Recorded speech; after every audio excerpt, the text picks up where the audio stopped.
ಇನ್ನು ನೇರವಾಗಿ ಅಬುದಾಬಿಯಿಂದನೇ ಮಹಾದೇವ್ ಲೈವ್ ಅಲ್ಲಿದ್ದಾರೆ. ಮಹಾದೇವ್ ನಮಸ್ತೆ. ಮಾಧವ್, ನನ್ನ ವಾಯ್ಸ್ ಕೇಳಿಸ್ತಾ ಇದ್ರೆ ಸದ್ಯದ ಪರಿಸ್ಥಿತಿ ಹೇಗಿದೆ ಅಲ್ಲಿ ಅಬುದಾಬಿಯಲ್ಲಿ ಅಂತ? ಇಲ್ಲ, ನಾರ್ಮಲ್ ಆಗಿದೆ, ಇಲ್ಲೇನಂತ ತೊಂದರೆ ಇಲ್ಲ. ಬಟ್ ಏರ್ಪೋರ್ಟ್ ಇಂದ ಎಲ್ಲರನ್ನೂ ಹೊರಗಡೆ ಕಳಿಸ್ಕೊಡ್ತಾ ಇದ್ದಾರೆ. ಏರ್ಪೋರ್ಟ್ ಅಲ್ಲಿ ಯಾರು ಇರಬೇಡಿ ಅಂತ ಅನ್ಬಿಟ್ಟು. ಸೊ ಇಲ್ಲಿ ರೂಮ್ಗಳು ಇಲ್ಲದೆ ಇದ್ದಿದ್ರಿಂದ ಅಬುದಾಬಿನಲ್ಲಿ ನಾನು ದುಬೈಗೆ ವಾಪಸ್ ಬಂದೆ. ಇನ್ನೇನು ದುಬೈ ರೀಚ್ ಆಗ್ತಾ ಇದ್ದೀನಿ, ನಾನು ಕಾರಲ್ಲಿ ಬರ್ತಾ ಇದ್ದೀನಿ ನಾನು ಏರ್ಪೋರ್ಟ್ ಇಂದ. ಓಕೆ, ನಿಮ್ಮ ಫ್ಲೈಟ್ ಎಷ್ಟು ಗಂಟೆಗೆ ಇತ್ತು? ಯಾವಾಗ ಕ್ಯಾನ್ಸಲ್ ಆಗಿದೆ ಅಂತ ಮೆಸೇಜ್ ಬಂತು ನಿಮಗೆ? ಬೆಳಗಿನ ಜಾವ 3 ಗಂಟೆಗಿತ್ತು, 1ನೇ ತಾರೀಕು, ಅಂದ್ರೆ ನಾಳೆ ಬೆಳಗ್ಗೆ 3 ಗಂಟೆಗಿತ್ತು. ನಾವು ಸ್ವಲ್ಪ ಬೇಗನೆ ಹೋಗೋಣ ಅಂತ ದುಬೈಯಿಂದ ಹೊರಟು, ನಾನು ಮತ್ತೆ ಡ್ರೋನ್ ಪ್ರತಾಪ್ ಸರ್ ಇಬ್ರು ಕೂಡ ಜೊತೆನಲ್ಲೇ ಬಂದು. ಬಟ್ ಬಂದ ಮೇಲೆ ಏರ್ಪೋರ್ಟ್ ಅಲ್ಲಿ 6 ಗಂಟೆಗೆ ರೀಚ್ ಆದೋ. 6 ಗಂಟೆಯಿಂದನೇ ಸುದ್ದಿ ಬಂದಿತ್ತು, ಕ್ಯಾನ್ಸಲ್ ಆಗಿದೆ, ಎಲ್ಲಾ ಫ್ಲೈಟು ಕ್ಯಾನ್ಸಲ್ ಆಗಿದೆ ಅಂತ ಅನ್ಬಿಟ್ಟು. ಸೊ ಆಮೇಲೆ ಅಲ್ಲೆಲ್ಲ ಸೇಫ್ ಇಲ್ಲ, ನೀವು ಬೇಗ ಹೋಗ್ಬಿಡಿ ಅಂತ ಹೇಳ್ತಿದ್ರು. ಬಟ್ ನಾವು ಇತಿಹಾಸ್ ಗೆಸ್ಟ್ ಸರ್ವಿಸ್ಗೆ ಹೋಗಿ ಅಲ್ಲೆಲ್ಲ ಕೇಳಿದ್ಮೇಲೆ ಅವ್ರು ಕ್ಯಾನ್ಸಲ್ ಆಗಿದೆ, ನೀವು ಹೋಗಿ ಅಂತ ಅಂದ್ಬಿಟ್ಟು ಹೇಳಿದ್ರು.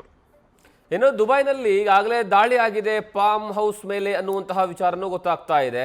ಅಲ್ಲಿರುವಂತಹ ಜನರ ಆತಂಕ ಏನಾದರೂ ಇದೆನಾ? ಅಲ್ಲಿರುವಂತಹ ಪರಿಸ್ಥಿತಿ ಏನಿದೆ ಸ್ವಲ್ಪ ವಿವರಿಸಬಹುದಾ? ಇಲ್ಲ, ನಾನು ಅದೇ ದುಬೈ ರೀಚ್ ಆಗಿದ್ದೀನಿ. ದುಬೈ ನಾರ್ಮಲ್ ಆಗೇ ಇದೆ, ಏನಂತ ಟೆನ್ಷನ್ ಆಗಿಲ್ಲ. ನಾವು ಈಗ ಹೋಟೆಲ್ಗೆಲ್ಲ ಫೋನ್ ಮಾಡ್ದೆ. ಈಗ ನಮ್ದು ಕೂಡ ಬುರ್ಜ್ ಖಲೀಫಾ ಪಕ್ಕನೇ ಹೋಟೆಲ್ ಇರೋದು. ಓಕೆ, ದಮ್ಮಾಕಲ್ಲೇ ಉಳಿದಿದ್ದು. ಸೊ ಏನು ಅಂತ ಸುದ್ದಿಗಳಿಲ್ಲ. ಆ ತರದ್ ಏನಾದ್ರು ಇತ್ತು ಅಂತಂದ್ರೆ ನಾನು ಮಾಹಿತಿ ಕಳಿಸ್ತೀನಿ. ಬಿಕಾಸ್ ನಾವೀಗ ಉಳಿಲೇಬೇಕಾದಂತ ಪರಿಸ್ಥಿತಿ ಇದೆ. ಫ್ಲೈಟ್ಸ್ ಇನ್ನು 24 ಅವರ್ಸ್ ಓಪನ್ ಆಗಲ್ಲ ಅಂತ ಹೇಳ್ತಿದ್ದಾರೆ. 12 ಅವರ್ಸ್ ಅಂತ ಹೇಳಿದ್ರು, ಬಟ್ ಆಲ್ಮೋಸ್ಟ್ 12 ಅವರ್ಸ್ ಇನ್ನೇನು 8 ಅವರ್ಸ್ ಆಗೇ ಹೋಯ್ತು ನಮ್ಗೆ ಹೇಳ್ದಾಗಿಂದ. ಪ್ರಾಬಬಲಿ ಇನ್ನೂ ಒಂದು 12 ಅವರ್ಸ್ ಎಕ್ಸ್ಟೆಂಡ್ ಆಗೋ ಚಾನ್ಸಸ್ ಇರುತ್ತೆ. ಅವ್ರ ಗ್ಯಾರಂಟಿನೇ ಇಲ್ಲ ಅಂತ ಹೇಳ್ತಾ ಇದ್ದಾರೆ. ಓಕೆ, ಈಗ ಸದ್ಯ ಕೇವಲ ಭಾರತಕ್ಕೆ ಮಾತ್ರ ಅಲ್ಲ, ಭಾರತ ಜೊತೆಗೆ ತುಂಬಾ ದೇಶಗಳ ಫ್ಲೈಟ್ಗಳು ಸಹ ಕ್ಯಾನ್ಸಲ್ ಆಗಿದಾವೆ ಅಂತ ಹೇಳ್ತಿದ್ದಾರೆ. ಈಗ ಅಲ್ಲಿರುವಂತಹ ಪರಿಸ್ಥಿತಿ ಎಲ್ಲ ಫ್ಲೈಟ್ಸ್ ಕ್ಯಾನ್ಸಲ್. ಏರ್ಪೋರ್ಟೇ ಶಟ್ ಆಗಿದೆ. ಇದು ಏರ್ಪೋರ್ಟ್ ಶಟ್ ಆಗಿದೆ. ಯಾವ್ದು ಅಬುದಾಬಿ, ದುಬೈದು ಕೂಡ ಇದಾಗಿದೆ. ಎಲ್ಲೂ ಫ್ಲೈಟ್ಸ್ ಇಲ್ಲ. ಇನ್ನ 24 ಅವರ್ಸ್ ಫ್ಲೈಟೇ ಇಲ್ಲ ಅಂತ ಹೇಳ್ತಾ ಇದ್ದಾರೆ. ಸೊ ಪ್ರಾಬಲಿ ನಾವು ನೆಕ್ಸ್ಟ್ ಫ್ಲೈಟ್ ಬುಕ್ ಮಾಡೋದಕ್ಕೂ ಬುಕಿಂಗು ಓಪನ್ ಆಗ್ತಾ ಇಲ್ಲ. ಸೊ ನಾಳೆನೂ ಬರ್ಲಿಕ್ಕೆ ಆಗಲ್ಲ ಅನ್ಸುತ್ತೆ. ಇಲ್ಲೇ ನಾವು ಸ್ಟೇ ಆಗ್ಬೇಕಾಗಿರುವಂತ ಪರಿಸ್ಥಿತಿ ಬರಬಹುದು. ಓಕೆ, ಅಟ್ಲೀಸ್ಟ್ ಸ್ಟೇ ಆಗೋದಕ್ಕೆ ಏನು ತೊಂದರೆ ಇಲ್ವಾ ಅಲ್ಲಿ? ಇಲ್ಲ ಅಂತ ಅನ್ಕೊಂಡಿದೀವಿ. ಅಬುದಾಬಿಲಂತೂ ನಂಗೆ ರೂಮ್ ಸಿಕ್ಕಿಲ್ಲ ಎಲ್ಲೂನು. ಇಲ್ಲಿ ನಾವು ಡ್ಯಾಮ್ಯಾಕ್ ಕೆನಾಲ್ ವ್ಯೂ ಅಲ್ಲಿ ಇದ್ದು ಮೊನ್ನೆ ಎಲ್ಲ ಅಲ್ಲೇ ಸ್ಟೇ ಆಗಿದ್ದು. ಸೊ ಅಲ್ಲಿಗೆ ಹೋಗ್ತಾ ಇದೀವಿ, ಅದೇ ಅಪಾರ್ಟ್ಮೆಂಟ್ಗೆ ಇದೆ ಅಂತಾನು ಹೇಳಿದ್ದಾರೆ. ಬನ್ನಿ ಅಂತ ಹೋಗ್ತಾ ಇದೀವಿ. ಇವಾಗ ಕಾರಲ್ಲಿ ಹೋಗ್ತಾ ಇದೀನಿ ನಾನು. ಓಕೆ, ಅಲ್ಲಿಗೇನೆ. ಓಕೆ, ನಿಮ್ ಜೊತೆ ಎಷ್ಟು ಜನ ಇದ್ದಾರೆ ಕನ್ನಡಿಗರು? ನಾನು, ಪ್ರತಾಪ್ ಸರ್, ಮತ್ತ ಅದಲ್ದೇನೆ ಇಲ್ಲಿ ಲೋಕಲ್ ಕನ್ನಡಿಗರೆಲ್ಲ ನಮ್ ಜೊತೆ ಇದ್ರು. ನಮ್ಮ ಸುಖೇಶ್ ಅವರು, ದ್ವಾರಕೇಶ್ ಅವರ ಮಗ ಇದಾರಲ್ಲ, ಅವರೆಲ್ಲ ಇಲ್ಲೇ ಸ್ಟೇ ಆಗಿರುವಂತದ್ದು. ಬಟ್ ಅವರೆಲ್ಲ ನೆನ್ನೆ ಎಲ್ಲ ಚೆನ್ನಾಗೆ ಮಾಡ್ದು, ಇದೆಲ್ಲ ಪಾರ್ಟಿ ಎಲ್ಲ ಮಾಡ್ಕೊಂಡು. ನೆನ್ನೆ ಏನು ಸುದ್ದಿನೇ ಇಲ್ಲ ಇದ್ರ ಬಗ್ಗೆ. ಇವತ್ತು ಬೆಳಗ್ಗೆ ಇವಾಗ ಸಂಜೆ ನಮ್ಗೆ ಈ ತರದ್ದು ಮಾಹಿತಿ ಬರ್ತಾ ಇರುವಂತದ್ದು. ಸೊ ನಾವು ಅವ್ರ ಜೊತೆನೆ ಇದ್ದದ್ದು. ನಾನು ಮತ್ತೆ ಪ್ರತಾಪ್ ಸರ್ ಇಬ್ರೇ ಬಂದಿದ್ದು ಇಲ್ಲಿ. ನಮ್ದೊಂದು ಕಂಪ್ನಿ ರಿಜಿಸ್ಟ್ರೇಷನ್ ಇತ್ತು. ಇಲ್ಲಿ ರಿಜಿಸ್ಟ್ರೇಷನ್ ಮಾಡಿಸೋದಕ್ಕೋಸ್ಕರ ಒಂದು ಸಿಗ್ನೇಚರ್ ಹಾಕ್ಬೇಕಾಗಿತ್ತು, ಬಂದಿದ್ದೆ. ಅದು ಮುಗಿಸ್ಕೊಂಡು ಹೋಗ್ಬೇಕಾದ್ರೆ ಈ ತರ ಆಗಿದೆ. ಓಕೆ, ಅಟ್ಲೀಸ್ಟ್ ನಿಮ್ಗೆ ಏನಾದ್ರು ಮೆಸೇಜ್ ಕೊಟ್ಟಿದಾರಾ ಯಾವಾಗ ಓಪನ್ ಆಗುತ್ತೆ ಅಥವಾ ಯಾವಾಗ ಓಪನ್ ಆಗ್ಬೋದು ಫ್ಲೈ ಮತ್ತೆ ಅಂತ? ಹೇಳ್ತಾನೆ ಇಲ್ಲ ಅವರು. ನೆಕ್ಸ್ಟ್ ಏರ್ಲೈನ್ಸ್ ಇಂದ ಇದು ಬರೋ ತನಕ ನಾವ್ ಹೇಳಕ್ ಆಗಲ್ಲ ಅಂತಾನೆ ಹೇಳ್ತಾ ಇದಾರೆ. ಸೊ ಅದನ್ನೇ ನಾನು ಕೇಳಿದೆ, ನೀವ್ ಈಗ ಹೇಳ್ತು ಅಂದ್ರೆ ನಾವ್ ಇಲ್ಲಿ ಸ್ಟೇ ಆಗೋದು ಹೇಗೆ, ಹೋಟೆಲ್ ಎಲ್ಲ ಉಳಿಬೇಕಲ್ಲ, ಅಂದ್ರೆ ಅದೆಲ್ಲ ಕ್ಲೈಮ್ ಆಗುತ್ತೆ, ನೀವು ಹೇಳೋ ತನಕ ನಾವ್ ಹೇಳಕ್ ಆಗಲ್ಲ ಅಂತ ಇತಿಹಾಡ್ ಫ್ಲೈಟ್ಸ್ ಅವ್ರು ಹೇಳಿದ್ರು. So we don't have clarity. ಏನಾದ್ರು ಅಪ್ಡೇಟ್ಸ್ ಬಂತು ಅಂದ್ರೆ ನಾವು ತಿಳಿಸ್ಕೊಡ್ತೀವಿ ಇಲ್ಲಿದ್ದು. ಓಕೆ, ಅಟ್ಲೀಸ್ಟ್ ಫ್ಲೈಟ್ ಕ್ಯಾನ್ಸಲ್ ಆದ ತಕ್ಷಣ ಅದಕ್ಕೆ ವ್ಯವಸ್ಥೆ ಏನಾದ್ರು ಮಾಡಿದ್ದಾರೆ ನಿಮ್ಗೆ ಸ್ಟೇಗೆ ಅಥವಾ ಏನಾದ್ರು? ಅದೇ ಈಗ ಹೇಗಾಯ್ತು ಅಂದ್ರೆ, ಯಾರು ಟ್ರಾನ್ಸ್ಫರ್ ಇದ್ರು ಅವರು ಕೊಟ್ಟಿದ್ದಾರೆ, ಬೋರ್ಡಿಂಗ್ ಪಾಸ್ ಇದ್ದವ್ರು ಕೊಟ್ಟಿದ್ದಾರೆ. ನಾವಿನ್ನು ಬೋರ್ಡಿಂಗ್ ಪಾಸೇ ತಗೊಂಡಿರ್ಲಿಲ್ಲ. ಸೊ ಅದರಿಂದ ಅವ್ರು ಏನಂತ ಹೇಳಿದಾರೆ ಅಂದ್ರೆ, ನೀವು ಯಾವ ಹೋಟೆಲ್ ಅಲ್ಲಿ ಬೇಕೋ ಹೋಟೆಲ್ ಸ್ಟೇ ಆಗಿ, ಅಥವಾ ಟ್ಯಾಕ್ಸಿ ಇಲ್ಲ ಅಂತವ್ರು ಫ್ರೀ ಟ್ಯಾಕ್ಸಿ ತಗೊಂಡೋಗಿ ಹೋಟೆಲ್ ಬಿಲ್ ನ ಆಮೇಲೆ ಸಬ್ಮಿಟ್ ಮಾಡಿ ನಾವು ಅದು ಕ್ಲೈಮ್ ಮಾಡ್ಕೊಡ್ತೀವಿ ಅಂತ ಹೇಳ್ತಾ ಇದ್ದಾರೆ. ಸೊ ನಾವು ನಮ್ದೇ ಕಾರ್ ಇದ್ದಿದ್ರಿಂದ ನಮ್ ಕಾರಲ್ಲೇ ಹೋಗ್ತಾ ಇದೀವಿ. ಹೋಟೆಲ್ದು ಆಮೇಲೆ ನೋಡೋಣ ಅಂತ ಅನ್ಬಿಟ್ಟು ಹೋಗ್ತಾ ಇದೀವಿ. ಬಟ್ ಇದು ತುಂಬಾ ನಮಗಂತೂ ಹಿಂಸೆ ಆಗ್ತಾ ಇದೆ ಇಲ್ಲಿ. ನಾಳೆ ನಮಗ್ ತುಂಬಾ ಇಂಪಾರ್ಟೆಂಟ್ ಮೀಟಿಂಗ್ಸ್ ಇತ್ತು. ಏನ್ ಮಾಡ್ಬೇಕು ಅಂತ ದಿಕ್ಕೆ ತೋಚದಂಗಿದೀವಿ ಈಗ. ಇಲ್ಲಿ ಸಿ ರೂಟ್ ಬಿಟ್ರೆ ಬೇರೆ ರೂಟೇ ಇಲ್ದೇ ಇರೋದ್ರಿಂದ ನಮ್ಗೆ ತುಂಬಾ ಟೆನ್ಷನ್ ಆಗ್ತಾ ಇದೆ ಇಲ್ಲಿ ಉಳ್ಕೊಳ್ಬೇಕಲ್ಲ ಅಂತ ಅನ್ಬಿಟ್ಟು. ನಿಜ ನಿಜ ನಿಜ ನಿಜ ನಿಜ. ಬಟ್ ಅಲ್ಲಿ ಬಹಳಷ್ಟು ಜನ, ಕೇವಲ ನೀವು ಮಾತ್ರ ಅಲ್ಲ, ಬೇರೆ ಬೇರೆ ಪ್ರಯಾಣಿಕರು ಸಹ ತುಂಬಾ ಜನ ಸಿಗಾಕೊಂಡಿದ್ದಾರೆ ಅನ್ನುವಂತಹ ವಿಚಾರ ಗೊತ್ತಾಗ್ತಾ ಇದೆ. ಎಸ್ ತುಂಬಾ ಜನ ಪಾಪ ನಮ್ಕಿನ್ನ ಬೇರೆ ಈ ಅಮೆರಿಕ ಅವ್ರಿಗೆಲ್ಲರಿಗೂ ತುಂಬಾನೇ ಕಷ್ಟ. ಅವರಂತೂ ತುಂಬಾ ಗಾಬರಿಯಿಂದಾನೇ ಇದ್ದಾರೆ. ನಾವೆಲ್ಲ ಇಂಡಿಯನ್ಸ್ ಸ್ವಲ್ಪ ಸೇಫ್ ಆಗಿದ್ದೀವಿ, ಬಟ್ ಬೇರೆಯವರಂತೂ ತುಂಬಾ ಟೆನ್ಷನ್ ಅಲ್ಲೇ ಇದ್ರು. ನಾನಲ್ಲಿ ವಿಡಿಯೋ ಮಾಡ್ತಾ ಇದ್ದೆ, ಬಟ್ ಅವ್ರು ವಿಡಿಯೋ ಮಾಡೋಕೆ ಅಲೋ ಮಾಡ್ಲಿಲ್ಲ ಏರ್ಪೋರ್ಟ್ ಅಲ್ಲಿ. ದೆನ್ ನಾನು ಅಲ್ಲಿಗೆ ಸ್ಟಾಪ್ ಮಾಡ್ಬಿಟ್ಟು ನಾನು ವಾಪಸ್ ದುಬೈಗೆ ಹೊರಟು ಬಂದೆ. ಬಟ್ ತುಂಬಾ ಜನ ಟೆನ್ಷನ್ ಆಗಿದ್ದಾರೆ, ತುಂಬಾ ಟೆನ್ಷನ್ ಆಗಿದ್ದಾರೆ. ಓಕೆ, ಬೇರೆ ದೇಶದವರು ಅಂದ್ರೆ ನಮ್ಮ ಭಾರತದವ್ರು ಬಿಟ್ಟು. Okay okay. ಇನ್ನೊಂದೇನಂದ್ರೆ ಈಗ ಭಾರತದಿಂದ ಹೊರಡುವಂತಹ ಫ್ಲೈಟ್ಗಳು ಸಹ ಕ್ಯಾನ್ಸಲ್ ಆಗಿದ್ದಾವೆ. ಎಸ್ಪೆಷಲಿ ಈ ಏನಂದ್ರೆ ಕೇವಲ ಅದು ಒಂದೇ ಪ್ರದೇಶ ಅಲ್ಲ, ಅಬುದಾಬಿ ಮಾತ್ರ ಅಲ್ಲ, ಅಥವಾ ಏನಂದ್ರೆ ಈಸ್ಟ್ ಅಲ್ಲಿ ಇರುವಂತಹ ಎಲ್ಲಾ ದೇಶಗಳಿಗೂ ಸಹ ಏನಂತಂದ್ರೆ ಹಾರಾಟ ರದ್ದು ಮಾಡಲಾಗಿದೆ ಅನ್ನುವಂತಹ ಮೆಸೇಜ್ ಅನ್ನ ಈಗಾಗಲೇ ಏರ್ ಇಂಡಿಯಾ ಸಹ ಕೊಟ್ಟಿದೆ. ಹೌದು, ಮಿಡಲ್ ಈಸ್ಟ್ ಪೂರ್ತಿ ಬಂದಾಗಿದೆ. ಮಿಡಲ್ ಈಸ್ಟ್ ಬರೋದು ಬಂದಾಗಿದೆ. ಏರ್ಪೋರ್ಟ್ ಶಟ್ ಆಗಿದೆ. Okay, no arrivals no departure ಅಂತಾನೆ ಹೇಳಿರುವಂತದವರು. ಸೊ ಎರಡೂ ಇಲ್ಲ. ಇಲ್ಲಿಗೆ ಪ್ರಾಬಲಿ 12 ಅವರ್ಸ್ ಅಂತ ಹೇಳಿದ್ರು, ಇನ್ನು 12 ಅವರ್ಸ್ 48 ಅವರ್ಸ್ ಎಕ್ಸ್ಟೆಂಡ್ ಮಾಡ್ತಾರೆ ಅನ್ನುವಂತ ಸ್ಥಿತಿ ಕಾಣಿಸ್ತಾ ಇದೆ. ಕ್ಲಾರಿಟಿ ಕೊಡ್ತಾ ಇಲ್ಲ ಅವರು. ಬಟ್ ಅಲ್ಲಿ ನಮ್ಗೆ ಹೇಳಿದ ಮಾಹಿತಿ ಪ್ರಕಾರ ನಾವೇ 5 ಅವರ್ಸ್ ವೇಟ್ ಮಾಡ್ದೋ, ಈಗ 8 ಅವರ್ಸ್ ಆಯ್ತು ಇಲ್ಲಿಗೆ. ಸೊ ಆಲ್ಮೋಸ್ಟ್ ಆತರನೇ ಹೇಳ್ತಾ ಇದ್ದಾರೆ. ನೋಡೋಣ, ಗೊತ್ತಿಲ್ಲ ಏನಾಗುತ್ತೋ. ಈಗ ಆಲ್ರೆಡಿ ಇಸ್ರೇಲ್ ಅವರ ಕಂಟ್ರಿಯಲ್ಲಿ ಸೋಮವಾರದವರೆಗೆ ಯಾವುದೇ ಕಾರಣಕ್ಕೂ ಯಾವುದನ್ನು ಓಪನ್ ಇರಲ್ಲ, ಎಮರ್ಜೆನ್ಸಿ ಸರ್ವಿಸ್ ಬಿಟ್ಟು ಅಂತ ಆಲ್ರೆಡಿ ಎಲ್ಲ ಶಟ್ ಡೌನ್ ಮಾಡ್ಕೊಂಡ್ಬಿಟ್ಟಿದೆ. ಈಗ ಅದರ ಜೊತೆಗೆ ಏನಂದ್ರೆ ಮಿಡ್ಲ್ ಈಸ್ಟ್ ಕಂಟ್ರಿಗಳು ಏನಿದಾವೆ, ಮಿಡ್ಲ್ ಈಸ್ಟ್ ಕಂಟ್ರಿಗಳಲ್ಲೂ ಸಹ ಇದೇ ಮೆಸೇಜ್ ನ ಪಾಸ್ ಮಾಡುವಂತಹ ಸಾಧ್ಯತೆಗಳಿದಾವೆ ಅಂತ ಹೇಳಲಾಗ್ತಾ ಇದೆ. ಬಟ್ ಅಲ್ಲಿನ ಪರಿಸ್ಥಿತಿ ನೀವು ಅಲ್ಲಿರುವಂತಹ ಕಾರಣಕ್ಕಾಗಿ ನೀವೇ ಹೇಳ್ಬೇಕು ನಮ್ಗೀಗ. ಅದೇ ನೀವ್ ಈಗ ಹೇಳ್ದಾಗೆ ಅದೇ ಸುದ್ದಿ ಇರ್ಬೋದು. ಬಟ್ ನಾವ್ ಅಲ್ಲಿ ಹೋಟೆಲ್ ಹೋಗಿ ಉಳ್ಕೊಂಡ್ಮೇಲೆ ಗೊತ್ತಾಗುತ್ತೆ. ದುಬೈ ಅಂತೂ ನಾರ್ಮಲ್ ಆಗಿದೆ. ಎಲ್ಲ ಶಾಪ್ಸ್ ಗಳೆಲ್ಲ ಓಪನ್ ಆಗಿದೆ. ಜನ ಕಾರು ಅಷ್ಟೇ ತುಂಬಾನೇ ಓಡಾಡ್ತಾ ಇದ್ದಾರೆ. ಸೊ ನನ್ಗೆ ಇದು ಕ್ಯಾಮ್ರಾ ಉಲ್ಟಾ ಕ್ಯಾಮ್ರಾ ತೋರ್ಸೋದಾಗಿದ್ರೆ ನಿಮ್ಗೆ ತೋರ್ಸೋವೆ.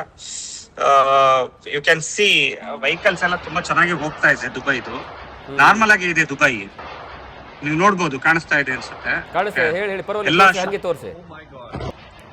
ಎಲ್ಲ ಶಾಪ್ಸ್ ಗಳೆಲ್ಲ ಓಪನ್ ಇದೆ. ಸೊ ಏನ್ ಅಂತ ಟೆರಿಫಿಕ್ ಆಗೇನು ಇಲ್ಲ ದುಬೈ ಅನ್ನುವಂಥದ್ದು ಸುದ್ದಿ ಗೊತ್ತಿಲ್ಲ. ಸೊ ಅದ್ರ ಬಗ್ಗೆ ಇಲ್ಲೇ ಉಳಿದಿದ್ರಿಂದ, ಇಲ್ಲಿ ಉಳಿಲೇಬೇಕಾಗಿರೋ ಪರಿಸ್ಥಿತಿ ಇರೋದ್ರಿಂದ ಮತ್ತೆ ಅಪ್ಡೇಟ್ ನ ಕಳಿಸ್ಕೊಡ್ತಿರ್ಬೇಕಾದ್ರೆ. ಓಕೆ, ಸ್ವಲ್ಪ ನನಗೆ ಅಲ್ಲಿ ತೋರಿಸಬಹುದಾ ಹೊರಗಡೆ ಪರಿಸ್ಥಿತಿ ಹೇಗಿದೆ, ಅಲ್ಲಿರುವಂತಹ ಏನಂದ್ರೆ ಸದ್ಯದ ವಾಸ್ತವದ ಪರಿಸ್ಥಿತಿ ಹೇಗಿದೆ ಅಂತ? ನೋಡ್ತಾ ಇದ್ದೀರಾ ಅನ್ಸುತ್ತೆ. ಕಾಣಿಸ್ತಾ ಇದೆಯಾ? ಕಾಣಿಸ್ತಾ ಇದೆ. ನಾರ್ಮಲ್ ಆಗಿದೆ ನೋಡಿ, ನಾರ್ಮಲ್ ಆಗೇ ಇದೆ. ಎಲ್ಲ ಓಡಾಡ್ತಾ ಇದಾರೆ, ಕಾರ್ಗಳು ಹೋಗ್ತಾ ಇದೆ. ಓಕೆ, ಸೊ ನಾವು ಇನ್ನೇನ್ ದುಬೈ ಎಂಟ್ರಿ ಅದು ನಮ್ಮ ಹೋಟೆಲ್ ಇನ್ನು ಕಿತ್ನಾ ಬಜೆ 10 ಮಿನಿಟ್ ಇನ್ನೊಂದು 10 ಡ್ಯಾಮ್ ಕಾಣಿಸ್ತಾ ಇದೆಯಲ್ಲ ನಮ್ ಹೋಟೆಲ್ ಹತ್ರ.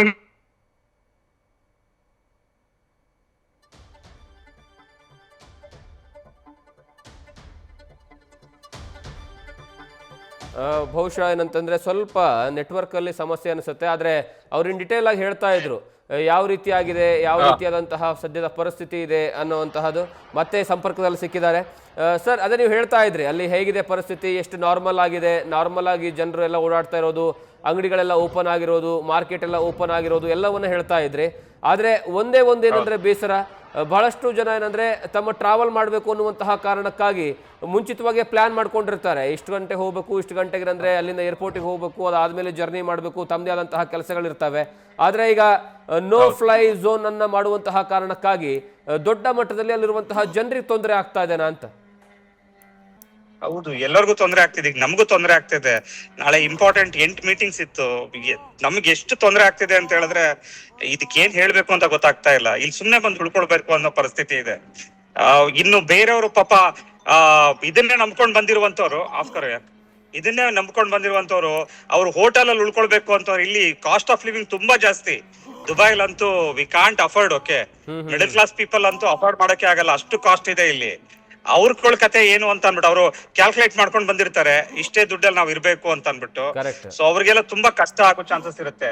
ಈಗ ಈ ಫ್ಲೈಟ್ ಅವ್ರೇನೋ ಕೊಡ್ತೀವಿ ಅಂತ ಹೇಳಿದ್ರು ನಮ್ಗೆ ರಿಯಂಬರ್ಸ್ಮೆಂಟ್.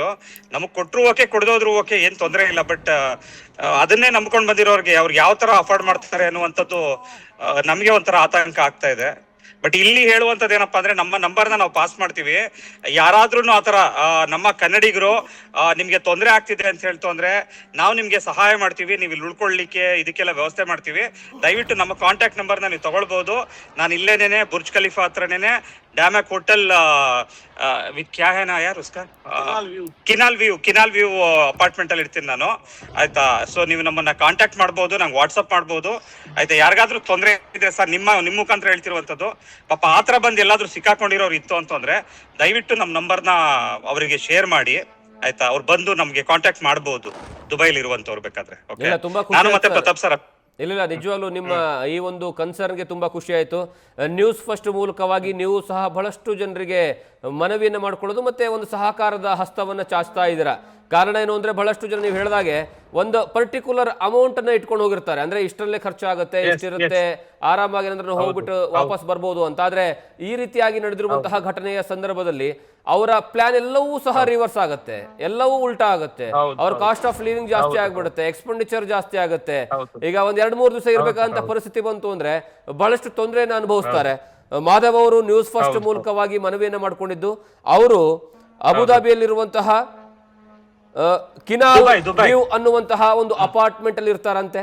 ಯಾರಿಗಾದ್ರೂ ಕನ್ನಡಿಗರು ಅಪ್ಪಿತಪ್ಪಿ ನೀವು ಸಿಗಾಕೊಂಡ್ರೆ, ನಿಮ್ಗೆ ಇರೋದಕ್ಕೆ ವ್ಯವಸ್ಥೆ ಇಲ್ಲ ಅಂತಂದ್ರೆ ಅಥವಾ ಏನಾದ್ರೂ ತೊಂದರೆಗಳಾದ್ರೆ ದಯವಿಟ್ಟು ಅವ್ರನ್ನ ನೀವು ಕಾಂಟ್ಯಾಕ್ಟ್ ಮಾಡಬಹುದು. ಅಷ್ಟರ ಮಟ್ಟಿಗೆ ಅವರು ಸಹಕಾರವನ್ನು ಕೊಡ್ತಿದ್ದಾರೆ. ಕನ್ನಡಿಗರಿಗಾಗಿ ಸಪೋರ್ಟ್ ಕೊಡೋದಕ್ಕೇನಂದ್ರೆ ದೂರದ ದೇಶದಲ್ಲಿದ್ರೂ ಸಹ ನಾವು ಸಪೋರ್ಟ್ ಕೊಡ್ತೀವಿ ಅಂತ ಹೇಳ್ತಿದ್ದಾರೆ. ಹಾಗಾಗಿ ನಿಜವಾಗ್ಲೂ ಹ್ಯಾಟ್ಸ್ ಆಫ್ ಸರ್ ನಿಮ್ಗೆ. ಅದರ ಜೊತೆಗೆ ಸರ್ ಸ್ವಲ್ಪ ಅಂದ್ರೆ ಅಲ್ಲಿರುವಂತಹ ಪರಿಸ್ಥಿತಿ ಒಂದು ಹೇಳ್ತಾ ಇದ್ರಿ, ಎರಡನೇದಾಗಿ ಒಂದ್ ವೇಳೆ ಏನಾದ್ರೂ 2-3 ದಿವಸಗಳ ಕಾಲ ಆಗ್ಲಿಲ್ಲ, ಫ್ಲೈ ಝೋನ್ ಓಪನ್ ಮಾಡ್ಲಿಲ್ಲ ಅಂದ್ರೆ ಪರಿಸ್ಥಿತಿ ಹೇಗಿರ್ಬೋದು ಅಂತ. ಇಲ್ಲ ನನ್ ಪ್ರಕಾರ ಇವಾಗ ನೀವು ನೋಡಿದ್ರಲ್ಲ, ನಾನು ರೋಡ್ ತೋರಿಸ್ತಾ ಇದೀನಿ ನೋಡಿ, ಈ ಸಿಗ್ನಲ್ ಅಲ್ಲಿ ಇದೀನಿ ನಾನು. ನಾರ್ಮಲ್ ಆಗಿ ಇದೆ, ಸಿಟಿ ಒಳಗಡೆನೆ ಇದೀನಿ ನಾನು ಇವಾಗ ಆಯ್ತಾ. ತುಂಬಾ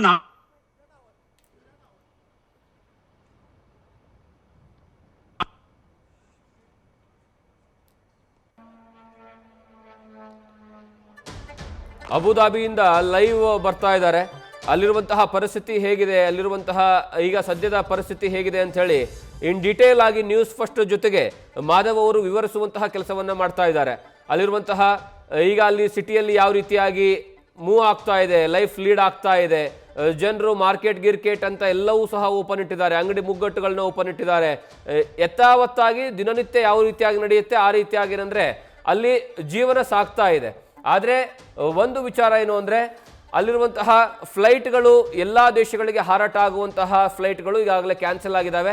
ಅದರಿಂದ ಇವರು ಸಹ ಬೆಳಗಿನ ಜಾವ 3 ಗಂಟೆಗೆ ಅವ್ರದ್ದು ಫ್ಲೈಟ್ ಇತ್ತು, ಕ್ಯಾನ್ಸಲ್ ಆಗಿರೋ ಕಾರಣಕ್ಕಾಗಿ ಈಗ ಏರ್ಪೋರ್ಟಿಂದ ವಾಪಸ್ ತೆರಳುತ್ತಾ ಇದ್ದಾರೆ. ವಾಪಸ್ ಹೋಗಿ ಹೋಟ್ಲಲ್ಲಿ ಸ್ಟೇ ಆಗ್ತಾ ಇದ್ದಾರೆ. ಅದರ ಜೊತೆಗೇನೆಂದರೆ ಅವರು ಒಂದು ಮನವಿಯನ್ನು ಮಾಡ್ಕೊಳ್ತಾರೆ. ನಾನು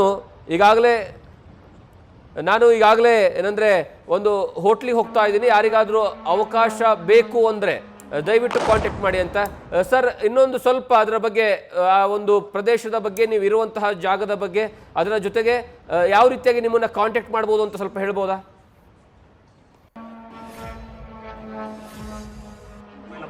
ಇದೆಯಲ್ಲ ಅದನ್ನ ಕೊಡಿ. ನಿಮ್ಮನ್ನ ಕಾಂಟ್ಯಾಕ್ಟ್ ಮಾಡಿದ್ರೆ ನ್ಯೂಸ್ ಫಸ್ಟ್ ನಮಗೆ ನೀವು ಮೆಸೇಜ್ ಕಳ್ಸಿದ್ರೆ ನಮ್ಗೆ ವಾಟ್ಸ್ಆಪ್ ಅಥವಾ ನನ್ನ ನಂಬರ್ ತಗೊಳ್ಳಿ. ಓಕೆ, 9886803030 ಅಂತ ನೀವು ಡಿಸ್ಪ್ಲೇ ಮಾಡ್ಬೋದು. ಕಾಂಟ್ಯಾಕ್ಟ್ ಮಾಡಿ ನಂಗೆ ವಾಟ್ಸ್ಆಪ್ ಮಾಡ್ತು ಅಂದ್ರೆ ಅವರಿಗೆ ಏನೇ ಸಹಾಯ ಬೇಕಿತ್ತು ಅಂದ್ರೆ ನಾವು ಮಾಡ್ಬೋದು ಆಯ್ತಾ. ಅವ್ರನ್ನ ಈಗ ಅಕಸ್ಮಾತ್ 2 ದಿನ ಎಕ್ಸ್ಟೆಂಡ್ ಆಯ್ತು ಅಂತಂದ್ರೂ ನಾವು ಅವ್ರ ಜೊತೆ ಇರ್ತೀವಿ ಅಂತ ಅನ್ಬಿಟ್ಟು ಹೇಳಿ, ಧೈರ್ಯನ ಹೇಳಿ. ದಯವಿಟ್ಟು ಯಾರು ಗಾಬರಿ ಆಗೋದ್ ಬೇಡ. ಅದು ಲೆಕ್ಕ ಹಾಕೊಂಡ್ ಬಂದಿರ್ತಾರ ಪಾಪ ದುಡ್ಡು, ಯಾಕಂದ್ರೆ ನಾವು ಅದೆಲ್ಲ ಫೇಸ್ ಮಾಡಿದೀವಿ ಹಿಂದಿನ ದಿನಗಳಲ್ಲಿ. ಸೊ ಅದೊಂದು ನಾವು ಮಾಡೋಣ ಅಂತ ನೋಡಿ. ನಾನೀಗ ಆಲ್ರೆಡಿ ಅಪಾರ್ಟ್ಮೆಂಟ್ ಹತ್ರ ಬಂದಿದ್ದೀನಿ. ಅಪಾರ್ಟ್ಮೆಂಟ್ ಹೆಸರು ಬಂದು ನಾನು ಬುರ್ಜ್ ಖಲೀಫಾ ಹತ್ರ ಡಮ್ಯಾಕ್ ಕೆನಾಲ್ ವ್ಯೂಸ್ ಅಪಾರ್ಟ್ಮೆಂಟ್ ಅಲ್ಲಿ ಇರ್ತೀನಿ ನಾನು. ಸೊ ಯಾರಾದ್ರೂ ಕಾಂಟ್ಯಾಕ್ಟ್ ಮಾಡ್ಬೇಕು ಅನ್ನೋದಿದ್ರೆ ನಂಗೆ ವಾಟ್ಸ್ಆಪ್ ಮುಖಾಂತರ ಕಾಂಟ್ಯಾಕ್ಟ್ ಮಾಡಿ. ನಿಮ್ಗೆ ಅಕಸ್ಮಾತ್ ಫೈನಾನ್ಷಿಯಲಿ ಕಷ್ಟ ಇದೆ ಅನ್ನೋದಾಯ್ತು ಅಂದ್ರೆ ವಿ ಆರ್ ದೇರ್. ನಾವು ನಮ್ ಕೈಲಿ ಎಷ್ಟಾಗುತ್ತೋ ಅಷ್ಟನ್ನ ನಿಮ್ಗೆ ಉಳ್ಕೊಳ್ಳೋದಕ್ಕೆ ಅಥವಾ ಊಟಕ್ಕೆ ಅದಕ್ಕೆಲ್ಲದಕ್ಕೂ ವ್ಯವಸ್ಥೆ ಮಾಡೋದಕ್ಕೆ ನಾವು ನಿಮ್ ಜೊತೆಲಿ ಇರ್ತೀವಿ. ಏನೇ ಒಂದಿತ್ತು ನಿಮ್ ಜೊತೆಲಿ ಇರ್ತೀವಿ. ಸೊ ಎಲ್ಲರೂ ಕೂಡ ಸೇಫ್ ಆಗಿ ಇಂಡಿಯಾ ತಲುಪೋದಕ್ಕೆ ವ್ಯವಸ್ಥೆ ಮಾಡ್ಕೊಳ್ಳೋಣ. ಓಕೆ ಸರ್, ಇನ್ನೊಂದು ಸರಿ ನಿಮ್ಮ ಕಾಂಟ್ಯಾಕ್ಟ್ ನಂಬರ್ ಹೇಳ್ಬೋದಾ ವೀಕ್ಷಕರಿಗೆ? 988 988 680 3030 988 680 3030. ಓಕೆ ಓಕೆ, ಅವರು ಏನಂದ್ರೆ ಮಾಧವ್ ಅವರು ಹೇಳ್ತಿದ್ದಾರೆ, ಯಾರಿಗಾದ್ರೂ ನ್ಯೂಸ್ ಫಸ್ಟ್ ವೀಕ್ಷಕರು ನೋಡ್ತಾ ಇದ್ರೆ, ಅದರಲ್ಲೂ ಅವರ ಕುಟುಂಬಸ್ಥರು ಯಾರಾದ್ರೂ ದುಬೈಯಲ್ಲಿ ಕನ್ನಡಿಗರೇ ಯಾರೇ ಇದ್ರು ಸಹ ಒಂದು ವೇಳೆ ನೀವು ಸಿಕ್ಕಾಕೊಂಡ್ರೆ ದಯವಿಟ್ಟು ಇವ್ರನ್ನ ಕಾಂಟ್ಯಾಕ್ಟ್ ಮಾಡಿ. ಕೊನೆ ಪಕ್ಷ ಎಲ್ಲರೂ ಒಂದ್ ಕಡೆ ಇರ್ತೀರಾ, ಅವ್ರು ಇರೋದಕ್ಕೆ ವ್ಯವಸ್ಥೆ ಏನಂತಹ ಏನಾದರೂ ಮೇಜರ್ ನಿಮಗೆ ತೊಂದರೆ ಆಗ್ತಾ ಇದ್ರೆ, ಇರೋದಕ್ಕೆ ವ್ಯವಸ್ಥೆ ಆಗಲೇ ಇಲ್ಲ ಅಂದರೆ, ಊಟದ ಸಮಸ್ಯೆಗಳಾದರೆ, ಆ ಸಂದರ್ಭದಲ್ಲಿ ದಯವಿಟ್ಟು ಮಾಧವ್ ಅವರು ಒಂದು ನಂಬರ್ ಕೊಟ್ಟಿದ್ದಾರೆ, ಅವರಿಗೆ ವಾಟ್ಸಪ್ ಮೂಲಕವಾಗಿ ಅದನ್ನು ಹೇಳ್ತಾರೆ. ಅವರು ವಾಟ್ಸಪ್ ಮೂಲಕವಾಗಿ 9886803030. ಇನ್ನೊಂದ್ಸರಿ ಹೇಳ್ತೀನಿ, 9886803030. ಈ ನಂಬರ್ಗೆ ನೀವು ವಾಟ್ಸಪ್ಪಲ್ಲಿ ಅವರಿಗೆ ಸಂಪರ್ಕಿಸಬಹುದು. ಆ ಮೂಲಕವಾಗಿ ಅವ್ರು ಇನ್ನೊಂದು ಹೇಳಿದ್ದಾರೆ, ಯಾವ ಸ್ಥಳ ಬುರ್ಜ್ ಖಲೀಫಾ ಹತ್ರ ಇರುವಂತಹ ಕಿನಾಲ್ ವ್ಯೂ ಆ ಒಂದು ಅಪಾರ್ಟ್ಮೆಂಟ್ ಅಲ್ಲಿ ಇದ್ದಾರೆ. ಆ ಅಪಾರ್ಟ್ಮೆಂಟ್ ಅಲ್ಲೇ ಅವರು ಸ್ಟೇ ಆಗ್ತಾ ಇದ್ದಾರೆ. ಎಲ್ಲಿವರೆಗೆ ಏರ್ಪೋರ್ಟ್ ಓಪನ್ ಆಗೋದಿಲ್ವೋ, ಫ್ಲೈ ಓಪನ್ ಆಗೋದಿಲ್ವೋ, ಅಲ್ಲಿವರೆಗೂ ಸಹ ಅವರು ಇಲ್ಲಿರ್ತಾರೆ. ಅನಿವಾರ್ಯತೆ ಅವಶ್ಯಕತೆ ಇದೆ ಅಂದ್ರೆ ದಯವಿಟ್ಟು ಅವ್ರನ್ನ ಸಂಪರ್ಕಿಸಿ ಕನ್ನಡಿಗರು. ಆ ಮೂಲಕವಾಗಿ ಒಂದು ರೀತಿಯಲ್ಲಿ ಸೇಫ್ ಆಗಿ ಬನ್ನಿ ಅನ್ನೋದೇ ನಮ್ಮ ನ್ಯೂಸ್ ಫಸ್ಟ್ ನ ಕಳಕಳಿ. ಈಗಾಗಲೇ ಒಂದು ರೀತಿ ಆತಂಕ ಸಾಮಾನ್ಯವಾಗಿದ್ದೇ ಇರುತ್ತೆ. ಯಾಕಂದ್ರೆ ಅಲ್ಲಿ ಬೇರೆ ದೇಶಕ್ಕೆ ಹೋಗಿರುವಂತಹ ಸಂದರ್ಭದಲ್ಲಿ ಏಕಾಏಕಿಯಲ್ಲಿ ಫ್ಲೈಟ್ ಕ್ಯಾನ್ಸಲ್ ಆಗ್ತವೆ, ಹಾರಾಟವನ್ನು ರದ್ದು ಮಾಡ್ತಾರೆ. ಅಲ್ಲಿರುವಂತಹ ಸಂದರ್ಭದಲ್ಲಿ ಅಲ್ಲಿ ದಾಳಿ ಆಗುತ್ತೆ ಅಂದಾಗ ಆಟೋಮೆಟಿಕ್ ಆಗಿ ಆ ಗಾಬರಿ ಹೆಚ್ಚಿನ ಪ್ರಮಾಣದಲ್ಲಿ ಆಗುತ್ತೆ, ಆತಂಕ ಹೆಚ್ಚಿನ ಪ್ರಮಾಣದಲ್ಲಿ ಆಗುತ್ತೆ. ನಾವು ತಂದಿರುವಂತಹ ಅಮೌಂಟೇ ಇಷ್ಟು, ಈಗ ಏಕಾಏಕಿ ಖಾಲಿ ಆಗಿಬಿಟ್ರೆ, ಯಾಕಂದ್ರೆ ಬಹಳಷ್ಟು ಜನ ಈಗ ದುಬೈಗೆ ಟ್ರಿಪ್ ಅಂತ ಹೋಗಿರ್ತಾರೆ, ಒಂದು 3 ಲಕ್ಷನೋ 5 ಲಕ್ಷನೋ ಟಾರ್ಗೆಟ್ ಇಟ್ಕೊಂಡು ಹೋಗಿರ್ತಾರೆ, ಅಷ್ಟಕ್ಕೆ ಮಾತ್ರ ಸೀಮಿತ ಆಗಿ ಇಟ್ಕೊಂಡು ಹೋಗಿರ್ತಾರೆ. ಆದ್ರೆ ನ್ಯೂಸ್ ಫಸ್ಟ್ ನಿರ್ಭೀತಿಯಿಂದ ನಿಮ್ಮ ಪರವಾಗಿ.